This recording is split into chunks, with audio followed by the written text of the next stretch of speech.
the fundamentals of framing. Have you ever wondered what framing rework costs a construction company? I'm here with Danny Wilson, who's going to take us on a journey of how to prevent rework on a job site.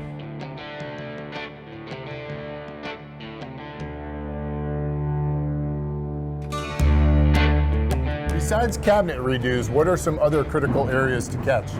So another pain point for us is door rough openings and window rough openings. It costs time and money to fix them. We never discover they're wrong until we hang the doors. So a big issue is this door requires one jack and one king. If this door doesn't fit and I have to make an adjustment, I can't just remove a stud because now I don't have a jack. So I have to remove all the sheetrock from here and slide everything over. That's gonna take a lot of time. I'm gonna have to pay the sheetrock guy to come back and fix it, and I'm gonna have to pay the painter to come back and repaint it. So one of the things we like to do is when we walk into a unit, we write all of the rough openings on all the doors. We write the swing side and where the hinge goes. And this lets everybody know this is the size, this is where this specific door goes. Is it vital that you take two measurements, one from the top and one from the bottom? We like to take one from the bottom and one from the middle. We like to make sure this door is nice and square. And when we come to the cheat sheet, we've marked this door as a number 4 and we've highlighted it yellow. And what we've done is when you come to your door list, you're gonna see immediately the number 4 line is highlighted yellow, and it's gonna attract your brain to it and you'll go quicker. The rough opening here is 36.5 by 82 1/4. This building gets gypcrete. It's 3/4 inches thick. So when we write our dimension here, we're gonna go 36.5 by 83. We're taking that 82 1/4 of the height and we're already adding 83 to it. So we're gonna measure our width on the bottom.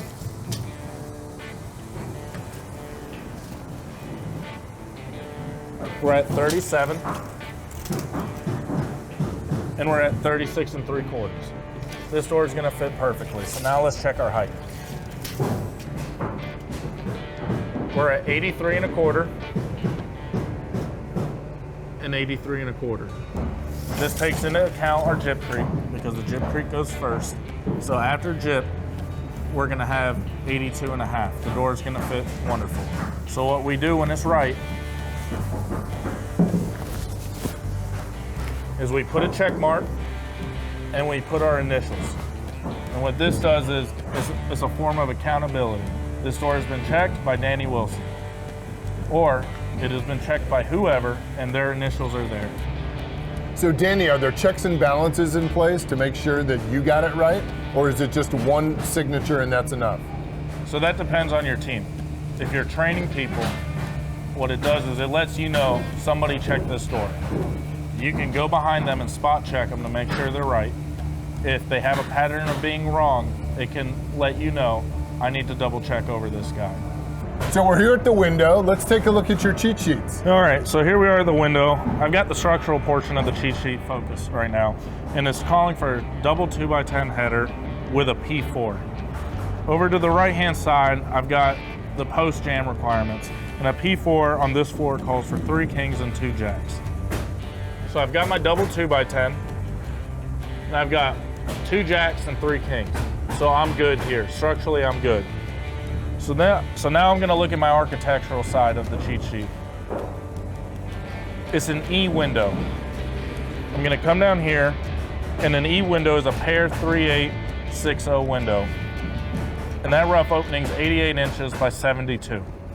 So first thing I'm gonna do is I'm gonna measure the width of my window at the bottom. I've got 88 1/8. And I'm not as tall as some people, so I can only go so high. And I've got 88, so I'm good on my width. Next, I'm gonna check my height from the sill to the top, 72 and 72. So I'm good here. Additionally, on my cheat sheet, we talk about our sill height being 24 inches.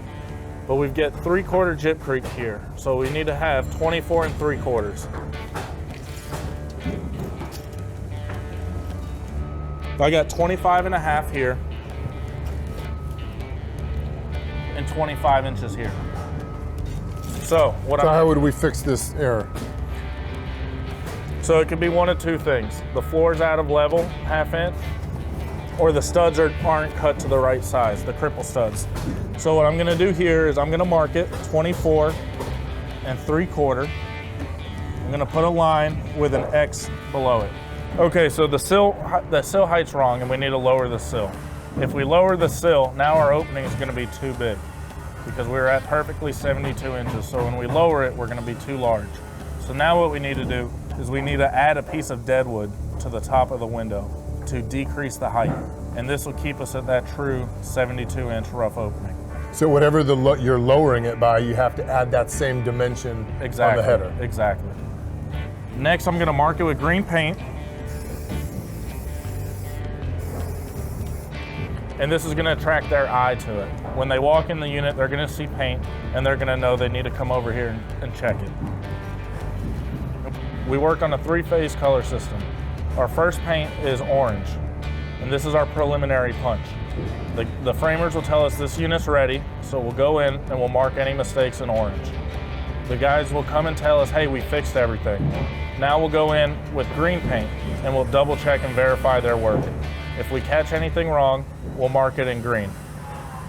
And that'll allow us to send them back in and say, go and fix everything in green. We'll walk them through and show them. By that point, there should be no more mistakes. If there is, we create an observation in Procore for it and we document it. Once those items are finished, we close them out and we're done.